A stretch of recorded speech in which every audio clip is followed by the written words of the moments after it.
तो यार दोस्तों, भारत की अगर मेन ताकत की बात की जाए तो वो भारत के बैलिस्टिक मिसाइल प्रोग्राम में छुपी हुई है। हम लोग जिस भी दुश्मन के साथ लड़ना चाहें, उस दुश्मन को हराने के लिए सबसे ज्यादा उपयोग में आने वाली है भारत की बैलिस्टिक मिसाइल्स, क्योंकि डीआरडीओ द्वारा कुछ ऐसी मिसाइल्स बना रखी है जिनका की कोई भी ऑप्शन दुनिया भर में नहीं हो सकता। आजकल की अगर बात की जाए तो डीआरडीओ कुछ ऐसी टेक्नोलॉजीज के साथ अपनी बैलिस्टिक मिसाइल्स बनाता है कि बैलिस्टिक मिसाइल होने के बाद भी ये टर्मिनल फेज में मैन्यूवर्स करती है। मैं आपको 50 बार इस तरह की मिसाइल के बारे में बता चुका हूं और कह चुका हूं कि ये मिसाइल अपनी कैटेगरी में दुनिया की नंबर 1 मिसाइल है। और ये मिसाइल कोई और नहीं बल्कि हमारी प्रलय मिसाइल है। प्रलय मिसाइल एक ऐसी मिसाइल है जिसे आप फुल्ली बैलिस्टिक मिसाइल नहीं कह सकते, क्वासी टाइप की बैलिस्टिक मिसाइल इसे कहा जाता है, जो अर्ध रूप से बैलिस्टिक मिसाइल का एक संस्करण हो सकता है, यह कहा जा सकता है।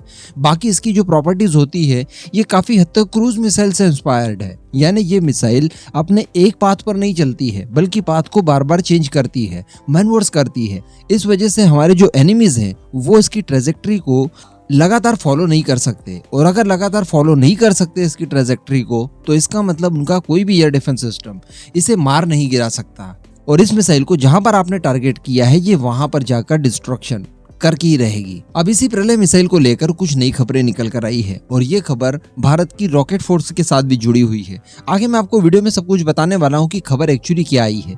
आप वीडियो को एकदम एंड तक जरूर देखते रहिए। तो दोस्तों, पिछले समय हम लोगों ने देखा कि प्रलय मिसाइल के बैक टू बैक 2 परीक्षण किए गए थे और दोनों ही परीक्षण सफल रहे थे और बताया गया था कि अब इसे कभी भी हमारी सेना में इंडक्ट किया जा सकता है, क्योंकि जितनी भी रिक्वायरमेंट थी इसको टेस्ट करने के लिए वो सारी इसने पास कर ली है। और अब जब भी नेक्स्ट समय में इसका टेस्ट होगा वो एक यूजर ट्रायल होगा, यानी जो हमारी उपयोगकर्ता सेनाएं हैं वो इसका परीक्षण करके देखेंगी, क्योंकि बनाने के लिए डेवलपमेंटल परीक्षण जो इसके करने चाहिए थे वो हम लोग कर चुके हैं और पूरी तरह से इसे क्लियरेंस मिल चुका है। तो अब बताया जा रहा है कि फाइनली इसे भारतीय सेना इंडक्ट करने जा रही है और इसके लिए ऑर्डर प्लेस किया गया है। जी हाँ, कुछ संख्या में इन मिसाइलों का ऑर्डर प्लेस किया गया है। ये मिसाइलें बनकर भारतीय सेना को इसके बाद पहुंचा दी जाएंगी। तो इस तरह से एनिमीज के खिलाफ भारतीय सेना अब फाइनली प्रलय मिसाइल का उपयोग करने जा रही है। लेकिन यहाँ पर बड़ी बात यह है कि इस मिसाइल को क्यों चुना गया, एनिमीज के खिलाफ ये मिसाइल हमें किस तरह का एज दे सकती है, तो अब आप वो भी जान लीजिए। सबसे पहले बात की जाए अगर प्रलय मिसाइल की रेंज की, तो ये 500 किलोमीटर की रेंज आपको देती है। शॉर्ट रेंज में इससे अच्छी बैलिस्टिक मिसाइल आपको दुनिया भर में नहीं मिल सकती। टैक्टिकल बैलिस्टिक मिसाइल्स के मामले में इस मिसाइल का कोई दूसरा ऑप्शन नहीं हो सकता।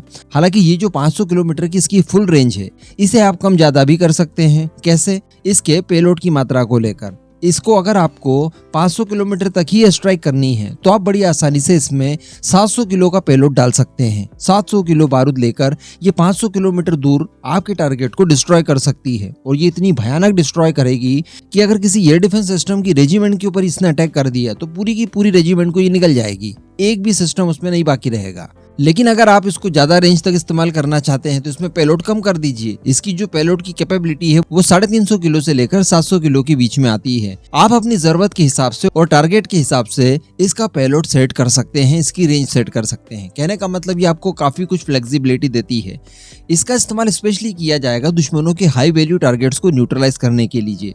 मान लीजिए कि दुश्मन का कोई मिलिट्री इंस्टॉलेशन है। चाइना की बात कर ली जाए तो चाइना का एक ऐसा मिलिट्री बेस है जहां पर S-400 भी डिप्लॉयड है, कई सारे रडार सिस्टम्स लगे हैं, उनके कम्युनिकेशन सिस्टम्स लगे हैं और बाकी की जो जरूरत की चीजें हैं वो सारी इंस्टॉल की गई है। एक काफी सिक्योर बेस उन लोगों ने मान लीजिए बना कर रखा है।